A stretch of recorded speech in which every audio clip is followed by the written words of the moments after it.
तो कुछ लेट हो गए या सनम बहुत देर कर दी आते आते। मिशन 2024 में खुद की भूमिका कहाँ देखती हैं अनीता? परिवार के विश्वास है, क्या ये विश्वास वोट बैंक में भी तब्दील होगा? लड़ाई लड़ेंगी, हल्के की लड़ाई लड़ेंगे? आपकी लड़ाई में कई सारे और भी नेता हैं, और भी उम्मीदवार हैं, प्रत्याशी और भी हो सकते हैं। क्या मानती हैं बैरियर साबित होंगे, बाधा साबित होंगे, या आपका रास्ता बेशक क्लियर है? जिसको भी इस हल्के ने बना के भेजा है वो अपनी जिम्मेदारी अक्सर भूल गया है। हल्के में कौन सी समस्याएं आप बड़ी मानते हैं? तो फिर हरियाणा की भागडोर किसके हाथों में आप सोचती हैं आनी चाहिए? 2024 के विधानसभा चुनाव की तैयारियां अभी से शुरू हो गई हैं और मैं कहूं कि कलायत विधानसभा की सबसे ज़्यादा हॉट सीट माने जाने लगी है। कल दीपेंद्र हुड्डा भी कलायत हल्के में थे और एक नेता की साइकिल यात्रा भी कलायत हल्के में चली हुई है।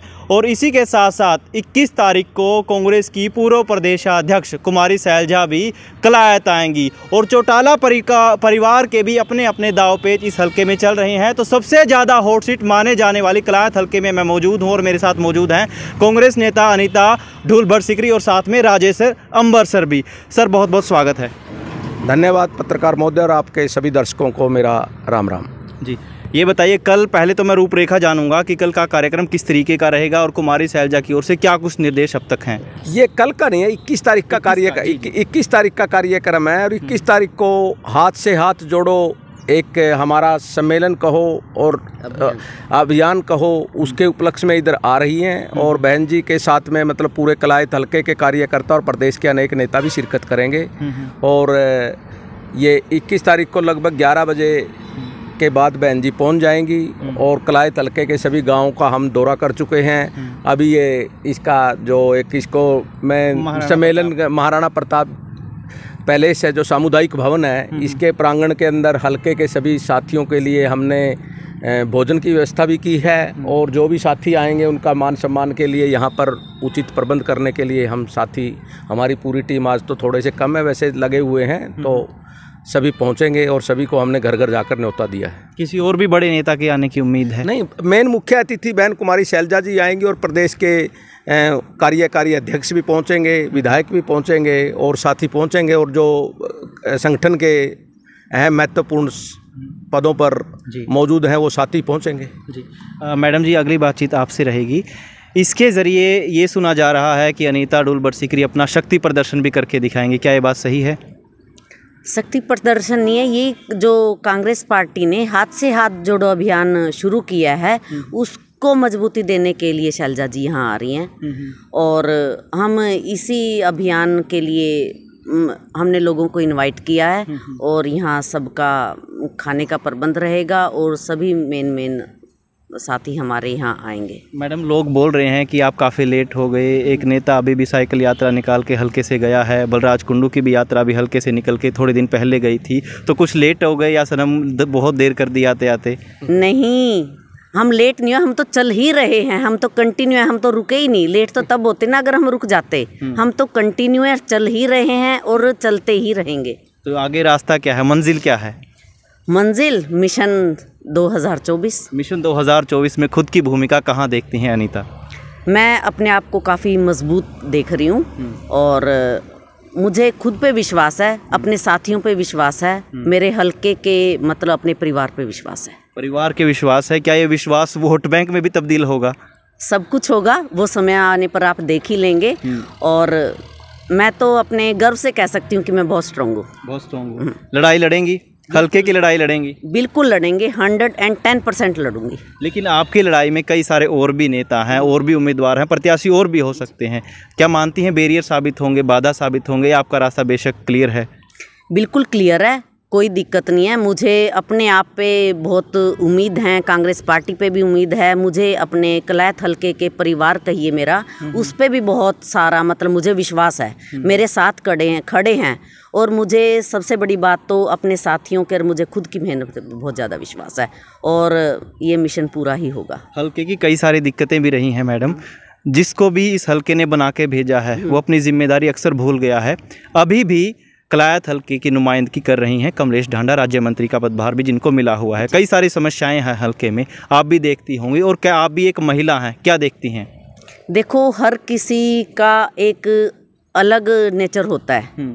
कोई लोगों के मुद्दे उठाने में सक्षम होता है और कोई मतलब जीत तो जाता है, पहले बहुत ज़्यादा वायदे करता है लेकिन वो पीछे हट जाता है। उसकी खुद की मजबूरी कहो मैं नहीं जानती। वैसे आपकी बात सही है कि जनता ने उनको बनाया है और सरकार ने उनको मंत्री पद भी दिया है, लेकिन मैं नहीं समझती कि उन्होंने उसको अच्छे से निभाया है। मैं अपने को अलग देखती हूँ क्योंकि मैं एक सच्चे परिवार से जुड़ी हुई हूँ। मेरे पिताजी भी जैसे एयरफोर्स में थे और राजेश जी भी एयरफोर्स में थे, तो शुरू से मैंने सच्चाई सफाई का ही वो देखा है माहौल और ईमानदारी का, डिसिप्लिन का। तो मैं वेल सेटल्ड हूँ, कोई दिक्कत नहीं है, एक बेटा है और मैं अभी तो समाज सेवा के लिए मैदान में उतरी हूँ और बिल्कुल फ्री हूँ। अच्छा। और पूरा जोर लगा रही हूँ। हल्के में कौन सी समस्याएं आप बड़ी मानते हैं? सारी समस्याएं हैं इस बीजेपी सरकार में, क्या नहीं आप यूँ तो बताइए। पहले तो अभी फ़िलहाल देख लिए सरपंच लड़ रहे हैं, तो मेन जो गांव में अपने हल्के में काम करवाना था, गांव का जिन्होंने विकास कराना था, वो भी मतलब उनके भी हाथ बांध दिए, लिमिट दे दी सरकार ने। और आप देख लीजिए किसान धरने पे हैं, बेरोजगारी चरम सीमा पे है, नंबर 1 हमारा हरियाणा बेरोजगारी में है। हमारे युवा परेशान होकर विदेशों में पलायन कर रहे हैं, तो बेरोजगारी तो मेन है। अब आप यूँ बताइए कि बच्चे की नींव को मजबूत किया जाता है, फिर वो बड़े होते हैं। जैसे अग्निवीर योजना इस सरकार ने शुरू की, मैं नहीं समझती कि ये मतलब युवाओं के साथ एक धोखा है। 4 साल में क्या आपकी उम्र कट जाएगी, क्या ज़िंदगी कट जाएगी, क्या आपका परिवार संभल जाएगा? तो ये सब सोचने की बातें हैं। कांग्रेस पार्टी इन सभी मुद्दों को बहुत अच्छे से उठा रही है और अबला जो आगे का आने वाला टाइम है वो कांग्रेस पार्टी का है भैया। लोग बिल्कुल वेट कर रहे हैं एडी उठा के, कब ये पार्टी आए, कब हमारा सहारा बने, कब हमें अच्छा रास्ता मिले। तो आगे का रोड मैप इस 21 के बाद का भी क्या कुछ रहेगा? क्या लोगों से उसी तरीके से मिलती रहेंगी अनीता डुल? और हाल ही में जैसा कि अभी बारिश हुई है, किसानों की फसल खराब हुई है, क्या इसको लेकर मुआवजे की भी अपील आपकी ओर से कभी की गई है? बिल्कुल करते ही रहते हैं हम। जो भी लोगों की समस्या है धरना प्रदर्शन करते हैं, और जो हमारे विधायकगण हैं, सांसद हैं, वो सदन में भी इस मैटर को उठाते हैं, बार बार उठाते रहते हैं। लोगों की आवाज़ उठाना, गरीबों का, किसानों का, बेरोजगारों का, ये तो इसका कांग्रेस पार्टी का मेन मुद्दा रहा है। लोग पसंद भी करते हैं, लेकिन अब बिल्कुल मन भर चुका है इसका भाजपा से लोगों का, और आने वाला समय कांग्रेस पार्टी का है। सब मैं तो बिल्कुल आपसे जोश से कह सकती हूँ कि परिवार जब भी अब मैं हल्के में गई थी ना, सब वेट कर रहे थे कि बेटी तू जल्दी से आ जा और हमारा कुछ कर। तो फिर हरियाणा की भागडोर किसके हाथों में आप सोचती हैं आनी चाहिए? देखिए वैसे तो शीर्ष नेतृत्व इसको जानता है, लेकिन मैं तो कहूँगी हमारी बहन कुमारी शैलजा जी इसके बिल्कुल लायक हैं। इनसे कुछ मतलब ऊपर हो ही नहीं सकता।